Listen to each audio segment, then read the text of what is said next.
Caros amigos, boa tarde para todos. Eu queria pedir licença para conversar com todos sentado. Porque na realidade nós não preparamos uma palestra. Preparamos uma reflexão. E antes de iniciar essa reflexão, queríamos pedir a todos que agora concentrássemos nas forças superiores que dirigem a nossa vida, nos nossos vínculos espirituais e, sobretudo, na figura incomparável de Jesus, que a esfera superior possa encontrar agora em cada um de nós aquele estado de recolhimento íntimo e de conexão com as fontes de sustentação da vida, para que as nossas palavras não sejam apenas um metal que tine, um sino, ou apenas palavras bonitas, escolhidas para causar impacto, mas que essa reflexão de hoje sirva para cada um de nós de um ponto de referência para a recomposição dos nossos destinos espirituais e para o alinhamento do nosso coração e do nosso raciocínio com o coração e o raciocínio do nosso guia e modelo, que é Jesus Cristo. A nossa presença hoje aqui é apenas de um facilitador. Porque nós não gostaríamos que a experiência desse momento fosse uma experiência de Haroldo Dutra Dias. Ninguém veio aqui para ver Haroldo. Todos nós viemos aqui para refletir no Cristo. Para refletir no exemplo legado pelo Cristo. E para conectar o nosso coração a essa fonte inesgotável de amor e de sabedoria que partem do coração incomparável do nosso governador espiritual.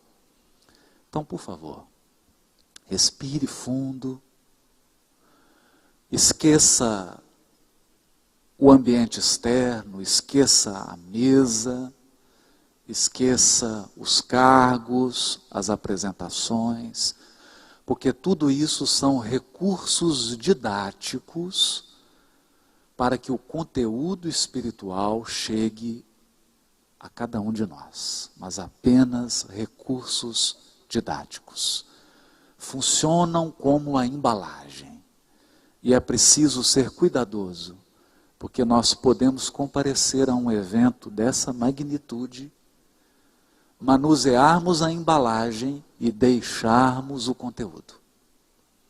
E eu sinceramente não gostaria que isso ocorresse hoje. Que nós possamos então sair daqui com as mãos repletas do alimento espiritual que as nossas almas desejam. Muitos aqui atravessando dificuldades, sofrimentos, provas, expiações. Que esse momento seja também de refazimento para as nossas almas. Eu queria agradecer também a toda a coordenação do CIMESP pelo convite carinhoso e agradecer especialmente à equipe do Ser, que nos apoia, que nos sustenta, que trabalha conosco e que segue ao nosso lado os passos de Jesus, e especialmente dentre os membros do Ser, a minha esposa Cláudia Malta Pinto, que está aqui presente, pela sustentação, pela renúncia e pelo apoio incondicional que ela sempre me dá.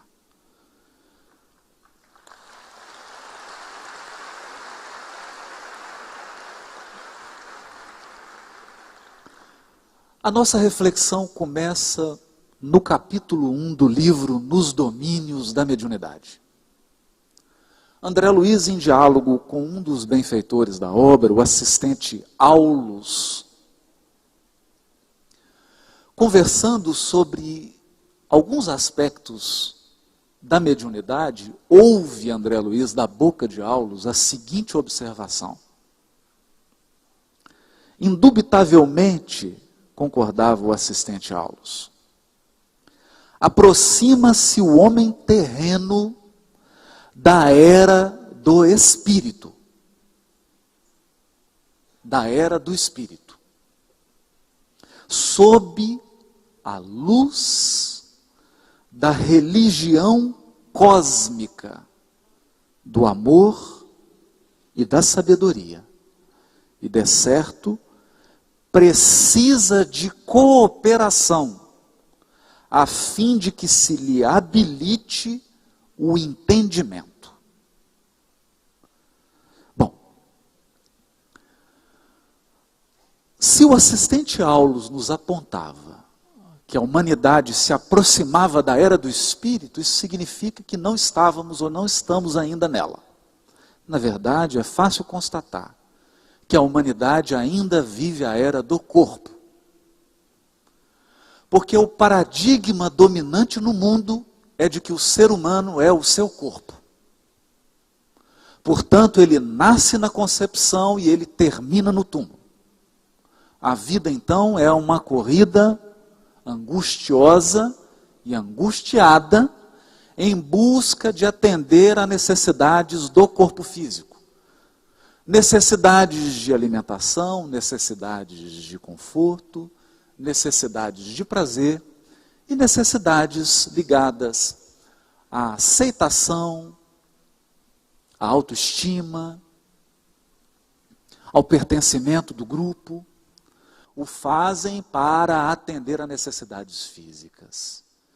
É assim que nós vemos inúmeros templos religiosos repletos de criaturas pedindo a Deus maiores recursos financeiros, pedindo a Deus que lhes tire determinadas doenças para gozarem da saúde física, pedindo a Deus que as afastem de relações afetivas, de relações familiares, para que elas possam usufruir de relacionamentos que lhes proporcionem maior prazer físico.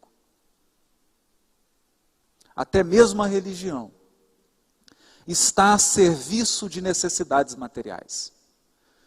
Porque a criatura humana, na sua maioria, se identifica totalmente com a sua dimensão física. E por que dizemos dimensão física? Porque nenhum de nós será ingênuo ou imprudente a ponto de negar que nós possuímos uma dimensão material.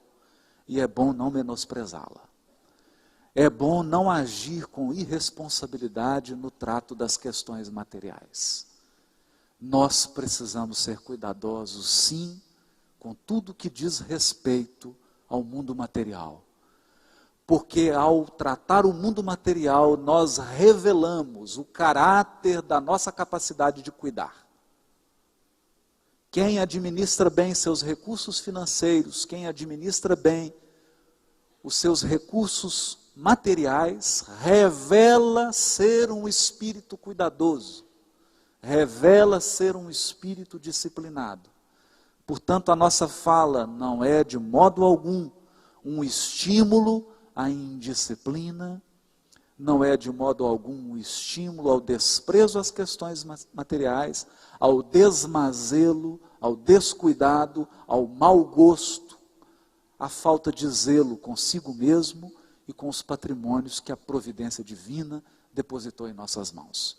Mas, entre ser cuidadoso e zeloso e identificar-se com os recursos materiais e viver exclusivamente em função deles, há uma distância gigantesca. Por isso, a humanidade caminha para a era do Espírito. Isso significa admitir que nós não somos corpo, que nós somos uma realidade transcendente, somos espíritos imortais. Espíritos imortais. E se temos necessidades corporais e necessidades materiais, também temos necessidades que são do Espírito. E quando dizemos necessidades do Espírito, não estamos nos referindo à necessidade de entrar em contato com o Espírito. Porque muitas vezes confundimos a dimensão espiritual da nossa vida com reunião mediúnica. Reunião mediúnica é um intercâmbio com a espiritualidade, porque o próprio assistente Aulus pondera que para que o homem terreno entre na era do Espírito, necessitará da cooperação dos amigos espirituais. Porque eles são mais experientes do que nós mesmos no que diz respeito ao trato das questões espirituais. E é lei da vida que o mais experiente auxilie o menos experiente. Então nós precisamos sim, com urgência, do intercâmbio mediúnico, mas ele não é finalidade. O intercâmbio mediúnico é meio, é instrumento. A finalidade é desabrochar em cada um de nós aqueles potenciais que são espirituais. Criar, ou melhor, restabelecer a nossa conexão profunda com o Criador das nossas almas. E estabelecer, por que não, uma sintonia fina com as leis divinas que regem os nossos destinos. Por essa razão, esse ingresso da humanidade na era do Espírito não pode se fazer na escuridão. Não deve ser feito nas trevas. Ele precisa ser feito sob uma luz imensa e profunda, que é a luz da religião cósmica, do amor e da sabedoria. E aqui nos chama a atenção, na fala de Aulus, os adjetivos utilizados por ele depois de religião. Religião cósmica. Porque até hoje a nossa religião tem sido tribal. Nós adotamos uma religiosidade exclusivista e excludente.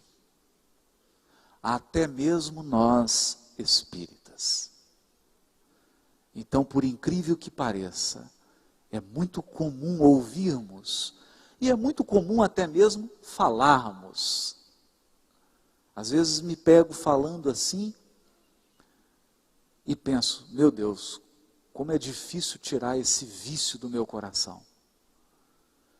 Então nós costumamos dizer, o movimento espírita dos Estados Unidos, como se o espiritismo tivesse pátria.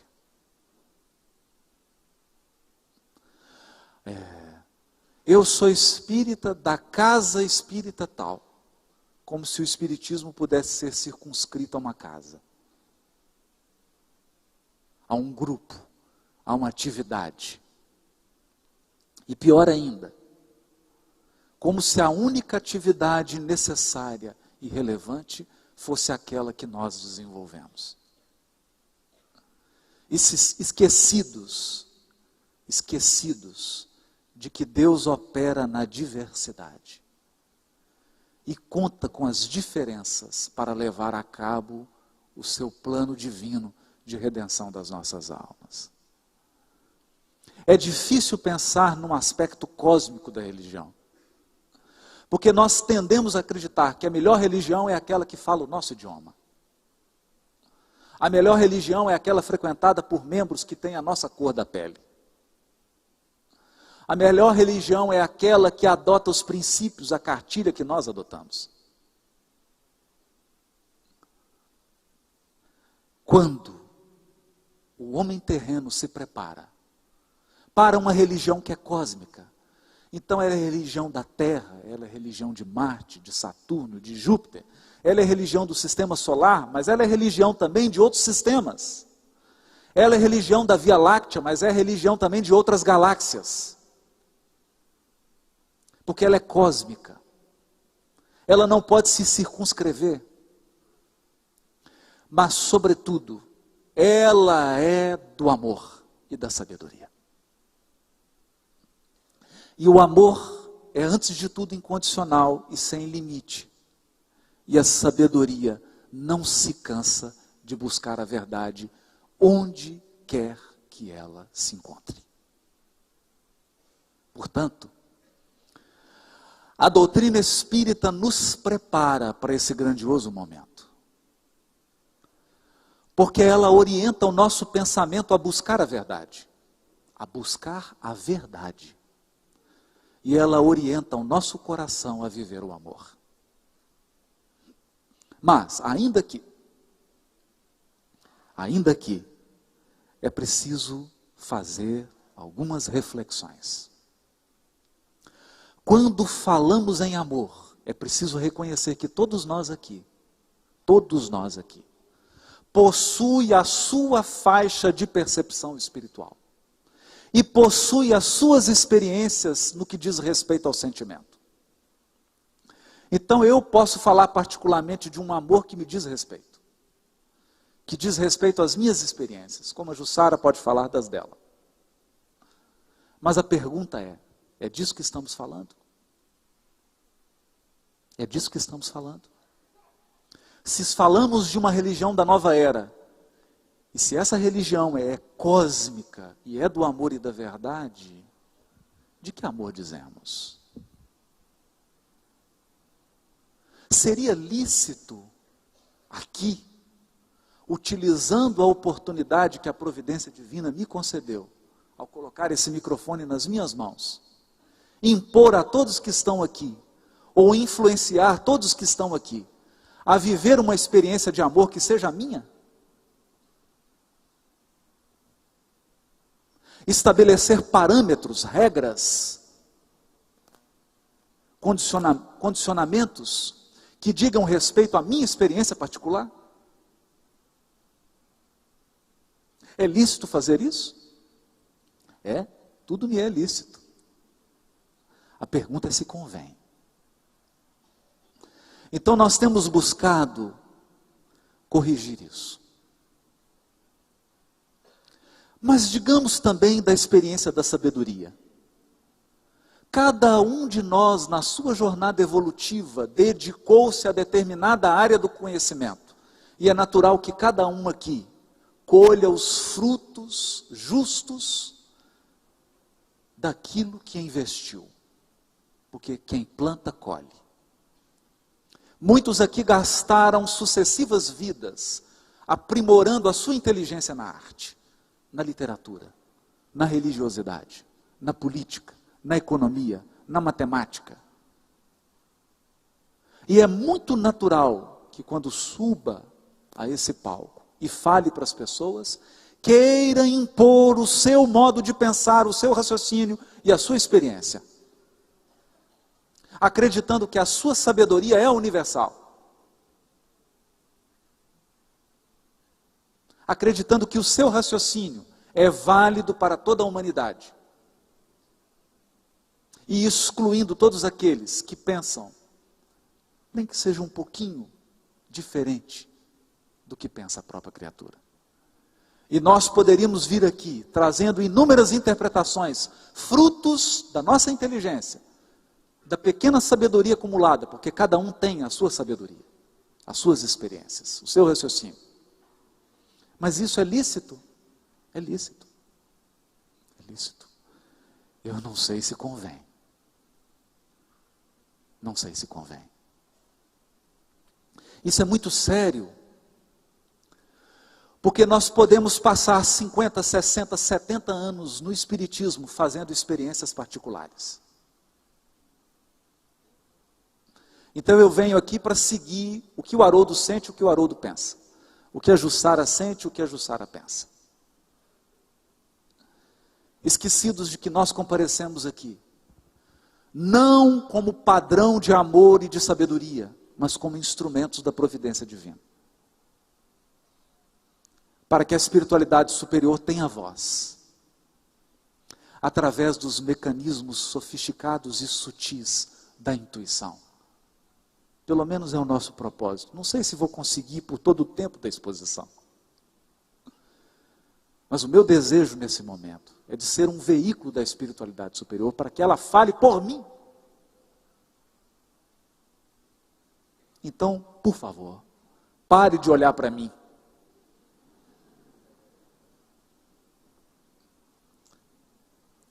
Porque eu não vim aqui falar do que eu faço. Eu vim aqui falar do que eu busco.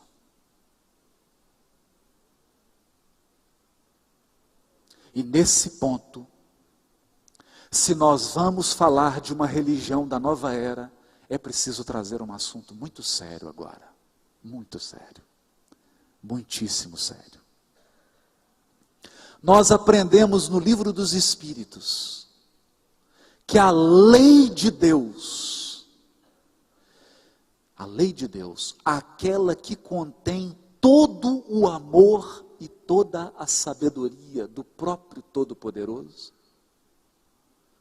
porque nós não podemos imaginar que a lei divina não seja um reflexo do amor e da sabedoria de Deus.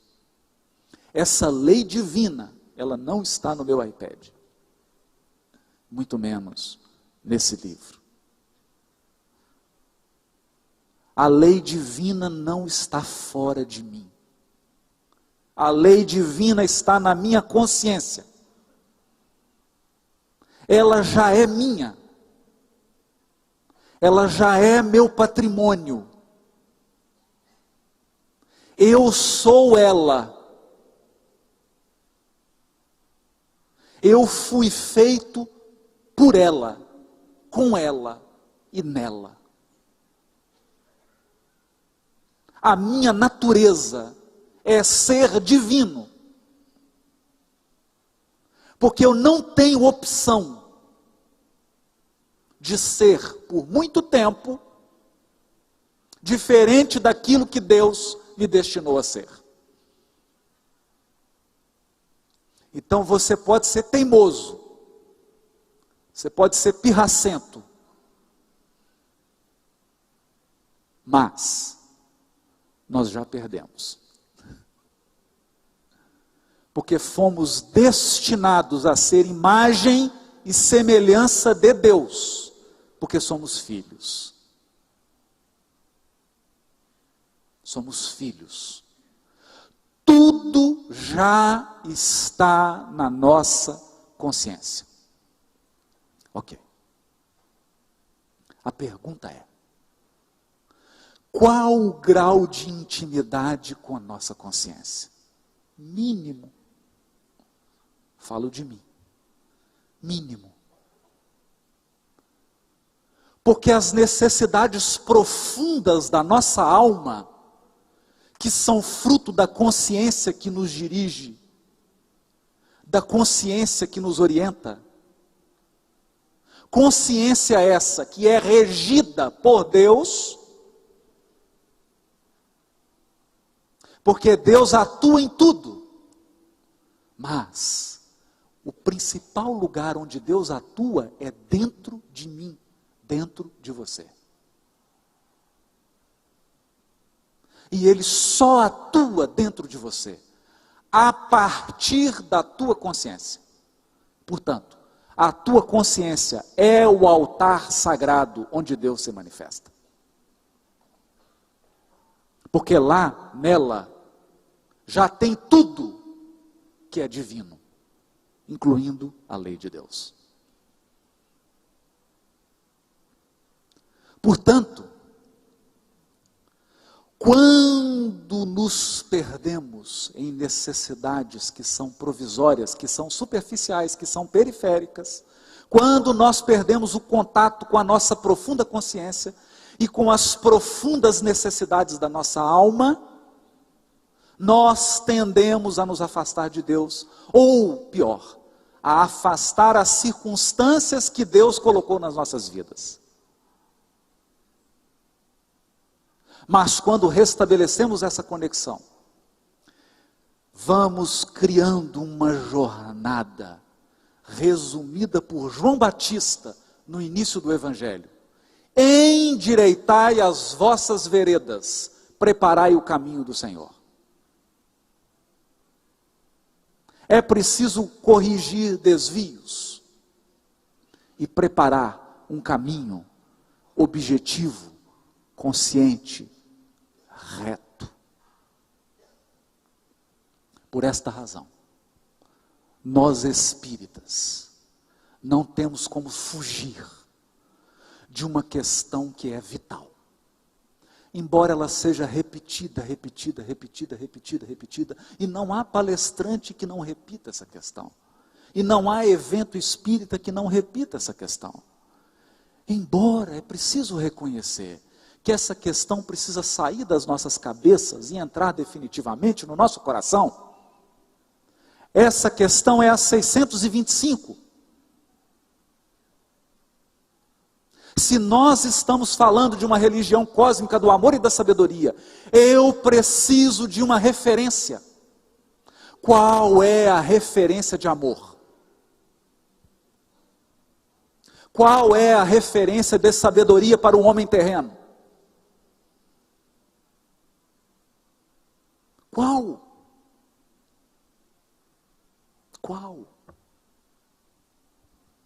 Se essa é uma jornada em direção à nossa consciência, se o caminho proposto é um caminho de reconexão com Deus, quem será o guia? Quem será o guia? Porque nós temos que reconhecer. Se há mérito em cada um de nós. Se há mérito em cada um de nós, eu não vejo, com todo respeito, nem aqui na mesa, nem na plateia, muito menos no mundo espiritual que nos circunda, seres puros e perfeitamente integrados com Deus. Não vejo. Não vejo. Vejo criaturas boas, vejo criaturas inteligentes, vejo criaturas bem intencionadas, mas vejo, e isso vejo com clareza, espíritos experimentando caminhos, experimentando, e saindo muitas vezes destroçados dessas experiências. Portanto, na questão 625, Kardec pergunta com a coragem que lhe era peculiar: qual o tipo mais perfeito? Qual o padrão? Qual o modelo? Quem é o modelo? O que Deus está oferecendo? Essa pergunta é importante.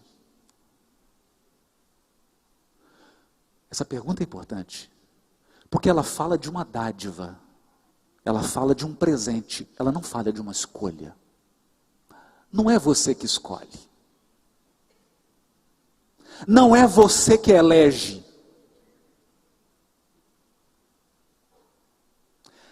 Quem elegeu foi Deus. E Ele ofereceu. Então a pergunta é só uma: você aceita? Porque essa escolha já foi feita. E eu gostaria de dizer isso com toda a força da minha alma aos meus irmãos espíritas. Nós recebemos uma dádiva, um presente de Deus, foi escolhido por Ele, é da vontade dEle, não da sua. Esse presente está destinado a ser guia da minha alma, da tua alma. Se ele é guia, significa que você tem que aceitar a renunciar o seu caminho para seguir o que ele vai indicar. Mas ele é modelo.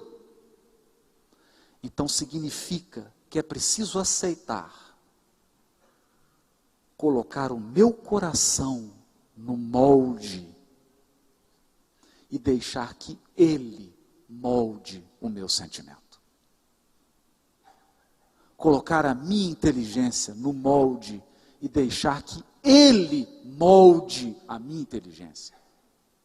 Porque Ele, esse presente de Deus, já vive há bilhões de anos a religião cósmica do amor e da sabedoria. Ele já está perfeitamente integrado no amor e na sabedoria de Deus.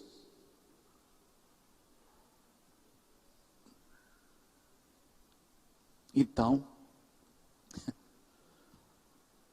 qual é a religião da nova era? A religião da nova era é o guia e modelo. A religião da nova era é Jesus Cristo. Não tem outro caminho. Não tem outro. É para Ele que nós vamos olhar. Então, quando eu entrei aqui, a vontade que eu tinha era de fazer essa fala assim, ó. Mas aí eu achei que ia chocar muito. Eu queria falar assim, ó.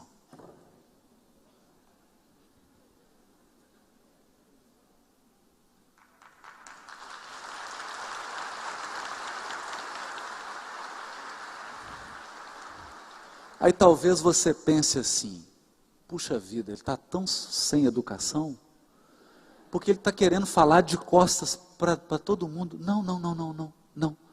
Eu queria estar sentado ao seu lado, olhando para Jesus.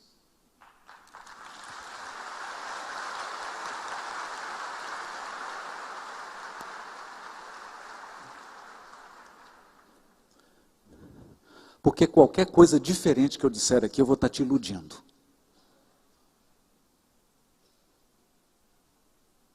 Eu só consigo te levar onde eu estou. E acredite, você não vai gostar. Acredite nisso. Eu só consigo te levar onde eu estou. O único que consegue te levar a Deus é Jesus.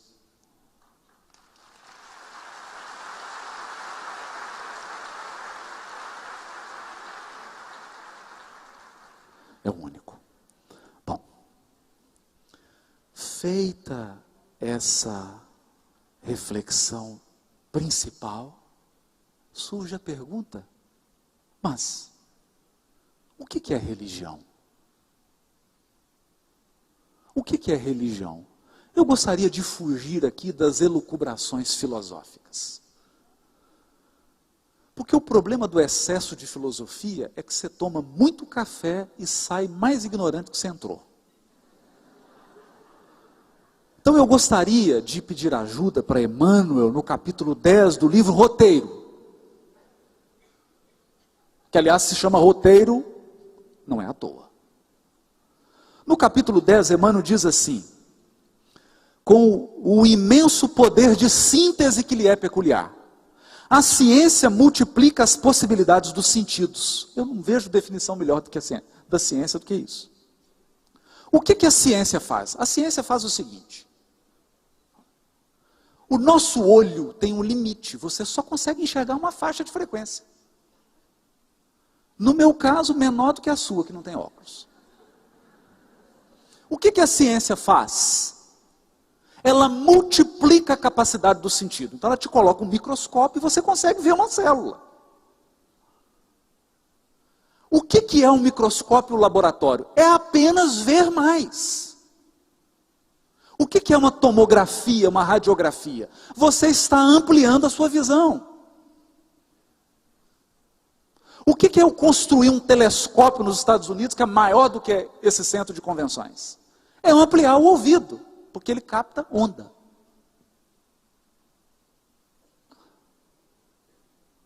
Então, o que a ciência faz é multiplicar as nossas possibilidades de observação.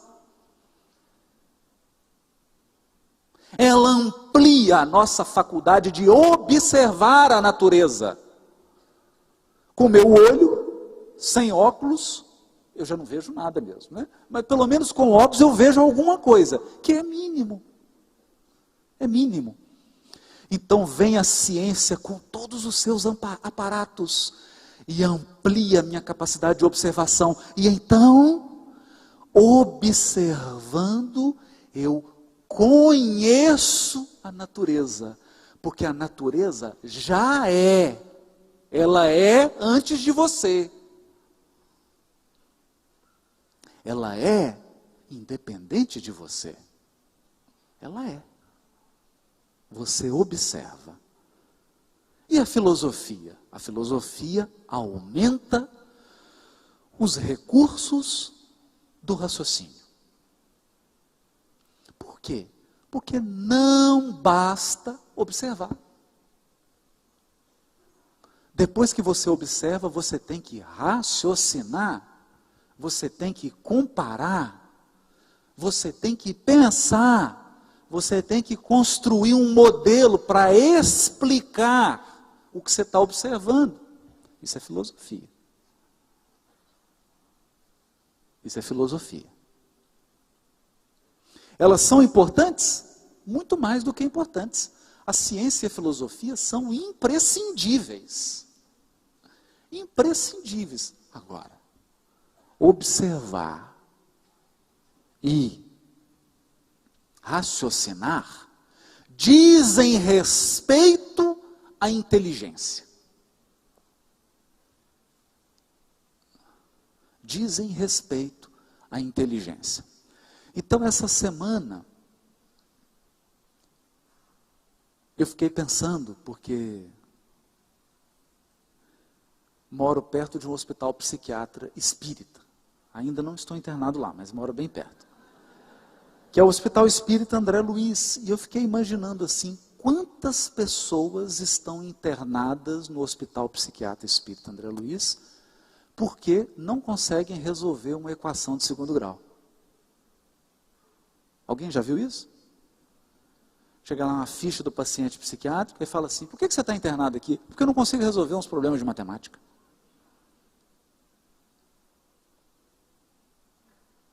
É por isso? Não. Não. Não é por isso. Nós só adoecemos por causa do sentimento. Todas as doenças psíquicas têm sua origem no sentir, no sentimento. Então diz Emmanuel, mas a religião é a força que alarga os potenciais do sentimento. Agora, isso aqui é religião na visão dos espíritos. Porque tem muito encarnado, você vai perguntar para ele, o que é religião? Ele fala, religião é a minha igreja que está na rua tal, número tal, é um templo de pedra, eu ajudei a construir, religião é a minha igreja e ponto final, paciência. Paciência.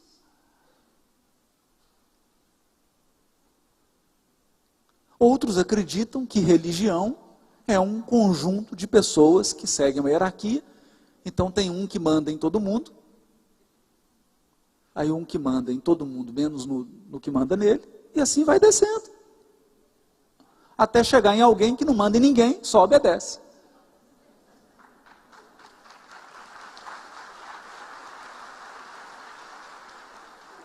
E para muitas criaturas, religião é isso. Mas nós temos casos também que são típicos. Para muitas pessoas, religião é o seguinte, é um conjunto de missionários que reencarnam para trazer luz, e eu que venho para assistir eles brilharem.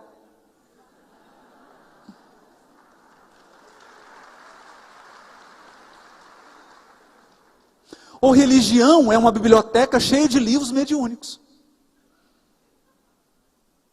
Ou então religião é uma reunião mediúnica onde eu posso conversar com espíritos. Mas na verdade, na visão da espiritualidade superior, que Emmanuel é porta-voz, religião é a força. Força. É a força que alarga o sentimento. E ele vai explicar. Ele vai explicar. Por isso mesmo, no coração mora o centro da vida.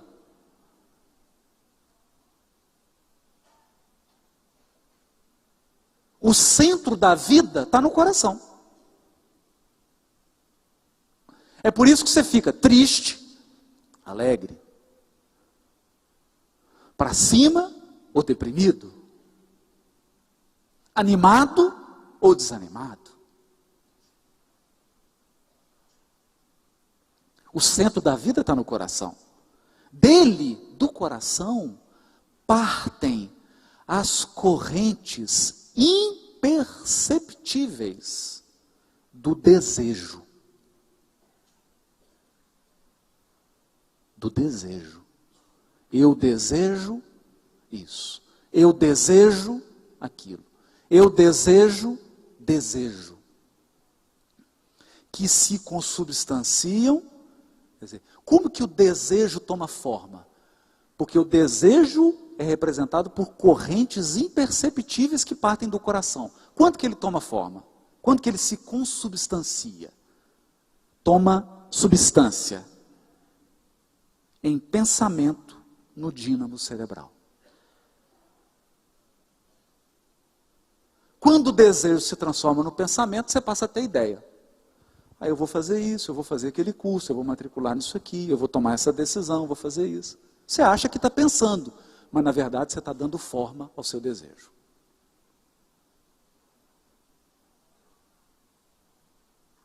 Porque o pensamento obedece o coração. Para depois que vira pensamento, se materializar nas palavras, nas resoluções, nos atos e nas obras de cada dia. Então, coração, centro da vida, deseja, toma forma em pensamento, depois do pensamento vira palavra, decisão, resolução, ação concreta. O que Emmanuel está nos chamando a atenção é, nós vamos falar de religião da nova era, que é a religião cósmica do amor e da sabedoria? Vamos. A religião cósmica do amor e da sabedoria, nós sabemos, precisa de um tipo, de um guia, de um modelo. Quem é esse guia? Quem é esse modelo? Jesus. Mas o que faz essa religião? Ela atua no coração. É aqui que ela atua. Antes do desejo.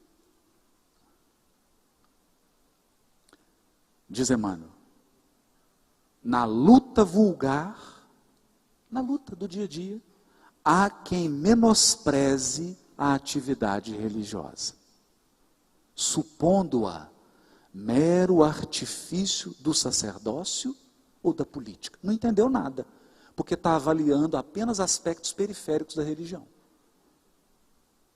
Todo movimento religioso tem um aspecto político e tem um aspecto organizacional. Isso é impossível. Senão vira baderna.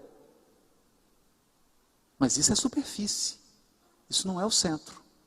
Isso não é a essência.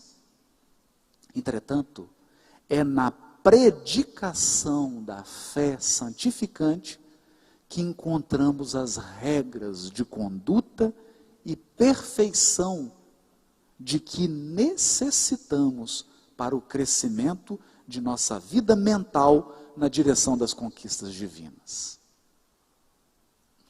Fé santificante para que a gente encontre regras de conduta e perfeição.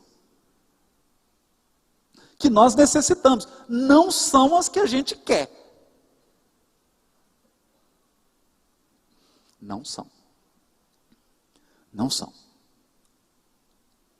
Portanto, eu queria dizer aqui agora, com todo respeito a Jesus, para ser honesto, eu quero Jesus? Não.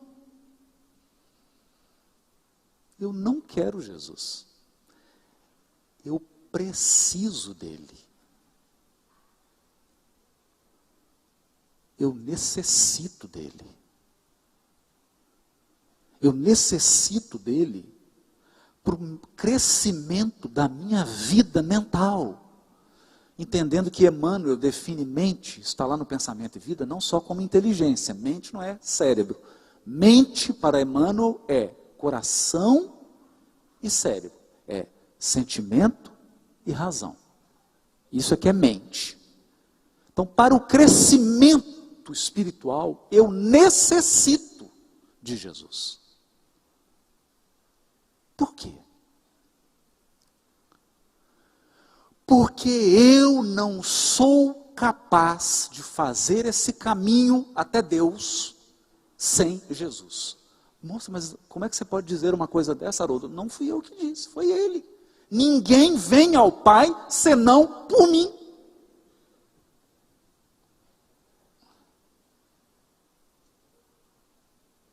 Ninguém. Ele é o guia e modelo oferecido. Foi Deus que ofereceu. Aí você pergunta, poxa, mas ninguém nem me perguntou. A questão é, você está em condições de escolher?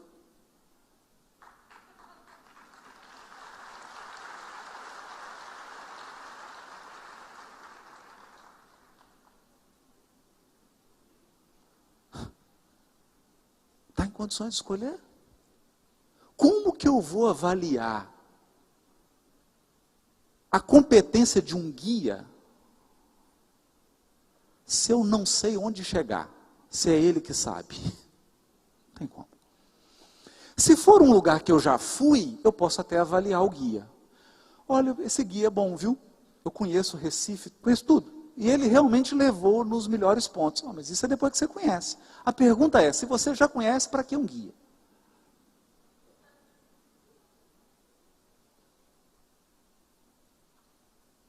A questão é que no caminho para Deus, no caminho de reconexão dos nossos espíritos com Deus, eu não sei. Eu não sei. E Paulo vai dizer mais.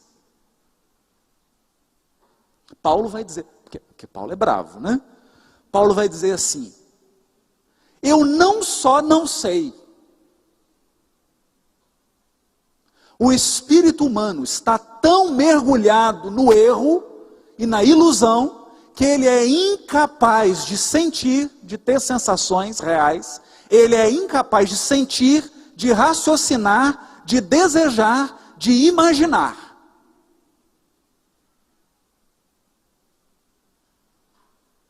Ele precisa de ajuda.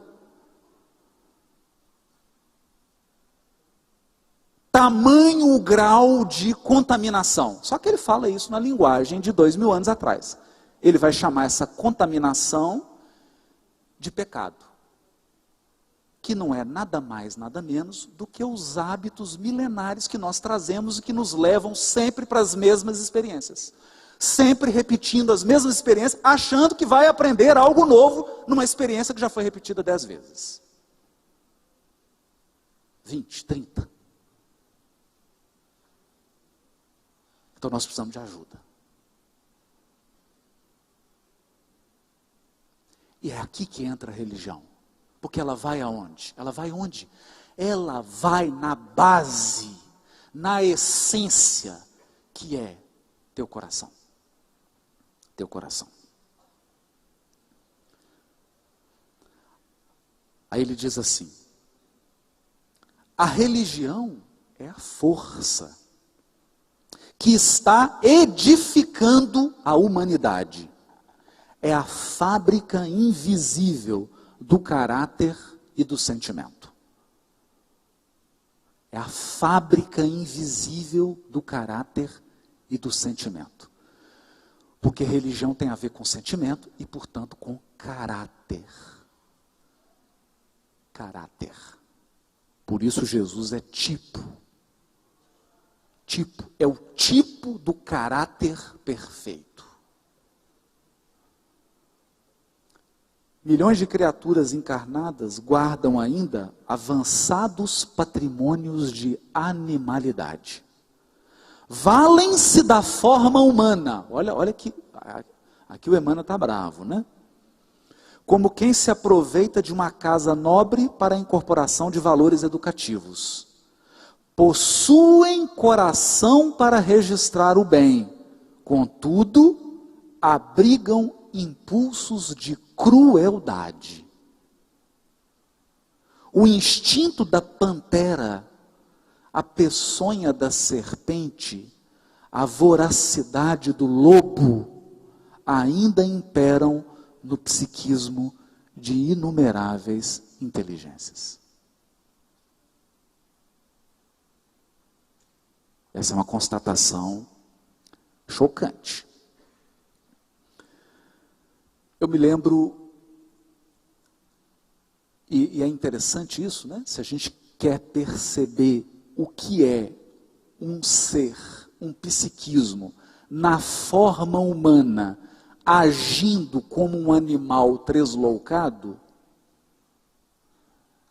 tem várias séries de televisão e filmes que nos ajudam. Eu me recordo que estava assistindo com a minha esposa o Games of Thrones. E teve uma hora que ela virou para mim e falou assim: nossa, a gente já foi assim.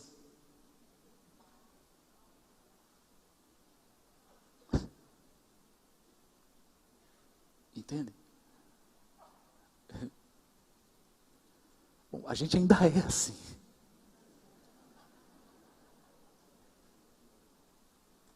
A gente ainda é assim. A diferença, diz Bezerra de Menezes, é que alguns estão correndo para isso, outros estão correndo disso.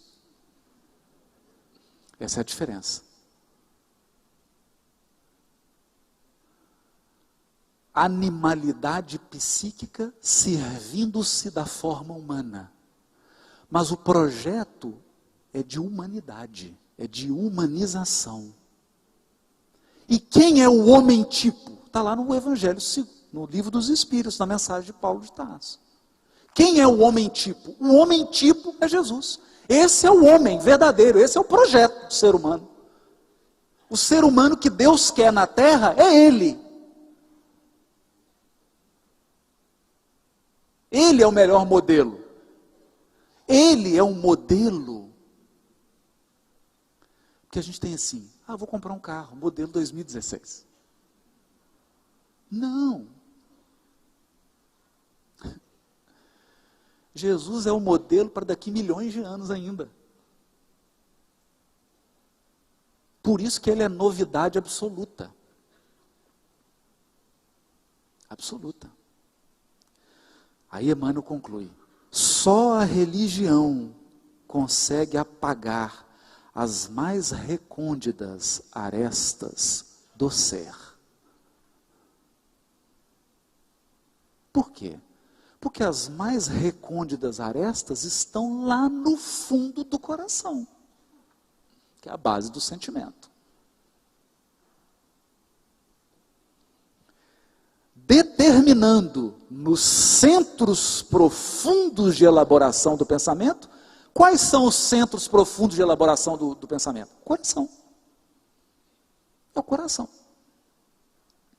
Altera gradativamente as características da alma, elevando-lhe o padrão vibratório. Elevando o padrão vibratório. Através da melhoria crescente de suas relações com o mundo e com seus semelhantes. Então, olha que interessante. Como que eu sei que a religião cósmica do amor e da sabedoria, consubstanciada em Jesus, está alterando o meu padrão vibratório? Quando eu mudo a minha relação com o mundo e com as pessoas. Porque a prova de fogo são as relações. O teste supremo da alma são os relacionamentos.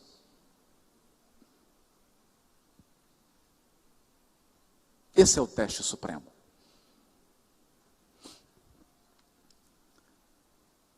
Nascida no berço rústico do temor, a fé iniciou o seu apostolado. Então, onde que nasceu a fé? No berço rústico do medo. E até hoje, quanto da nossa fé é medo? Ensinando às tribos primárias que o divino poder, Deus, guarda as rédeas da suprema justiça, infundindo respeito à vida e aprimorando o intercâmbio das almas. Por quê? Se eu trabalho o meu sentimento, eu respeito a vida, eu respeito a criação divina, eu respeito a lei divina, eu respeito o que é. E, por conta disso, meus intercâmbios passam a ser num padrão vibratório superior. É isso. Portanto, caminhando já para a conclusão da nossa reflexão, há um benfeitor espiritual no livro Ação e Reação, em que André Luiz e Hilário estavam conversando com ele, e aí Hilário Silva faz uma pergunta ao benfeitor Sânzio. É um dos ministros do auxílio, ele é companheiro de Clarencio. Lembrando que lá em nosso lar são 6 ministérios, 12 ministros para cada ministério. Então nós já conhecemos 2 do auxílio, Clarencio e Sânzio. E o Sânzio diz assim, porque o Hilário pergunta, o que é o bem e o que é o mal? E aí o Sânzio responde, olha, vamos fugir das armadilhas da filosofia, do blá blá blá, do muito intelectualismo, do só raciocínio, vamos sentir. O bem, meu amigo, é o progresso e a felicidade. Nossa, eu sabia disso. Isso aí eu já sabia. O bem é o progresso, felicidade. Segurança, eu quero segurança. Quem não quer segurança? Quem não quer felicidade? Quem não quer progredir? Não é? E é justiça, claro, justiça. Eu quero justiça, meus direitos. Para todos os nossos semelhantes. Opa, pensei que era só para mim. Para todos os nossos semelhantes e para todas as criaturas de nossa estrada. E por essas criaturas nós devemos empenhar as conveniências do nosso exclusivismo, mas sem qualquer constrangimento. Porque esse é um movimento que atua de dentro para fora. O bem será desse modo nossa decidida cooperação com a lei, a favor de todos, ainda mesmo que isso nos custe a renunciação mais completa. Olha.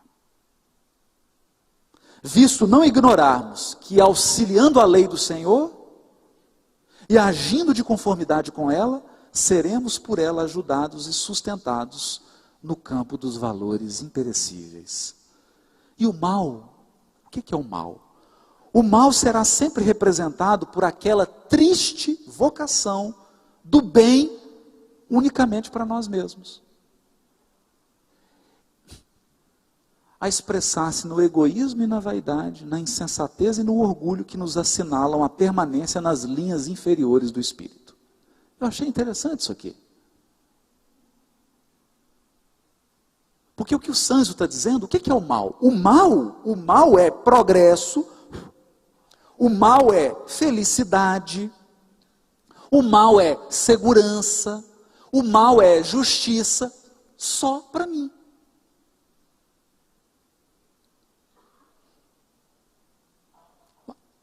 Só para mim. Se for só para mim, é mal. Mas quando o progresso, a felicidade, a segurança e a justiça é para todos que estão comigo, aí é bem. Isso muda a nossa visão. Muda bastante. Muda bastante. Por isso Paulo diz na carta aos Romanos em relação aos Hebreus, porventura tropeçaram para que caíssem? Quem que tropeça para cair?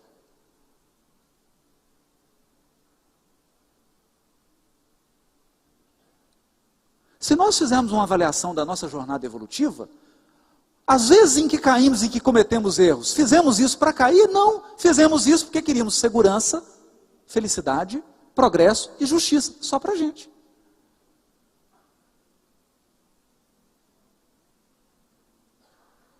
E porque eu resguardei apenas a mim, diz Emmanuel, a providência divina não pode cair com seus filhos. Então Deus não pode fazer um compromisso com você se somente você vai ser beneficiado. Porque senão a bondade e a sabedoria divina estariam caindo no seu nível. E o compromisso de Deus é com todos, porque todos são filhos. Bom, aí o ministro faz uma pausa e conclui. Nós possuímos. Se nós estamos usando, aí é uma questão que cada um vai responder. Em nosso Senhor Jesus Cristo, o paradigma do eterno bem sobre a terra. Tendo dado tudo de si em benefício dos outros, não hesitou em aceitar o supremo sacrifício no auxílio a todos, para que o bem de todos prevalecesse, ainda mesmo que a ele, em particular, se reservassem a incompreensão e o sofrimento, a flagelação e a morte.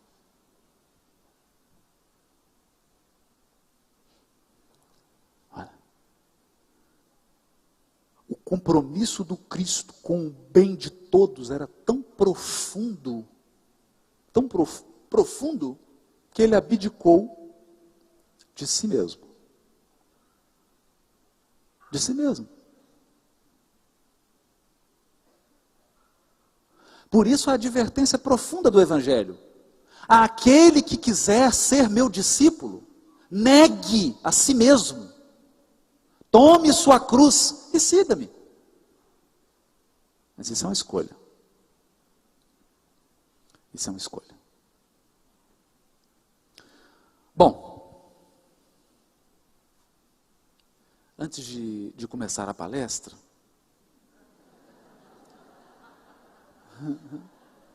porque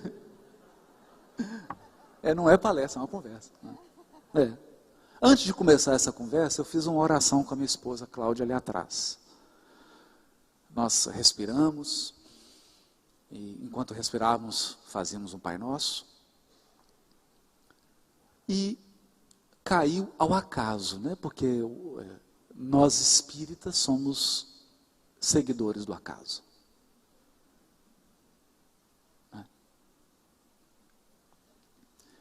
E por acaso caiu a lição 26 do livro Ceifa de Luz. Caiu agora. O interessante é que o livro não sabia do que eu tinha preparado, não é? Mas acaso é isso, né?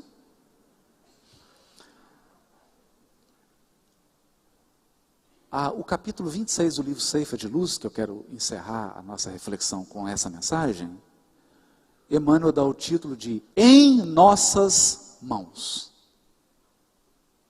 que tem bastante a ver com o título do estudo. Em nossas mãos. Porque eu estava pensando, Nossa, eu preparei tudo para falar da religião da nova era, religião como, mas o que eu vou falar sobre o destino nas suas mãos? Aí caiu a mensagem, em nossas mãos. Emmanuel está comentando o versículo 10 do capítulo 6 de Mateus, que diz assim, venha o teu reino, seja feita a tua vontade, assim na terra como nos céus. Olha só. Em nossas mãos. Convence-te de que as leis da divina sabedoria não se enganariam. Situando-te na terra por tempo determinado, com vistas ao próprio burilamento que te cabe realizar, trazes contigo as faculdades que o Senhor te concedeu por instrumento de trabalho. Encontras-te no lugar certo em que te habilitas a desempenhar os encargos próprios. Tens contigo as criaturas mais adequadas a te impulsionarem nos caminhos para frente. Passas pelas experiências de que não prescindes para a conquista da sublimação que você demanda. Recebes os parentes e as afeições de que mais necessitas para resgatar as dívidas do passado ou para renovar-te nos impulsos de elevação. Vives na condição certa na qual te compete efetuar as melhores aquisições do espírito. Sofres lutas compatíveis com as tuas necessidades de conhecimento superior. Vários acontecimentos dos quais não te é possível a desejada libertação, é para que adquiras autocontrole. Atravessa circunstâncias, por vezes difíceis, de modo a conheceres o sabor da vitória sobre ti mesmo. E em qualquer posição na qual te vejas, dispões sempre de certa faixa de tempo, a fim de fazer o bem aos outros, tanto quanto queiras, tanto quanto julgues melhor, da maneira que te pareça mais justa e na extensão que desejas, para que, auxiliando aos outros, receba dos outros o mais amplo auxílio no momento oportuno. Segundo é fácil observar, estás na terra de alma condicionada às leis de espaço e tempo, conforme o impositivo de autoaperfeiçoamento em que nos achamos, no mundo físico ou fora dele. Mas sempre, sempre, com vastas possibilidades de exercer o bem e estendê-lo aos semelhantes. Porque melhorar-nos e elevar-nos, educar-nos e, sobretudo, servir, são sempre medidas preciosas, invariavelmente em nossas mãos. Invariavelmente em nossas mãos. Por isso, fica a reflexão. De que vale alterar ou rebelar-se contra todas essas circunstâncias que Emmanuel listou na mensagem, se é delas que a nossa alma necessita?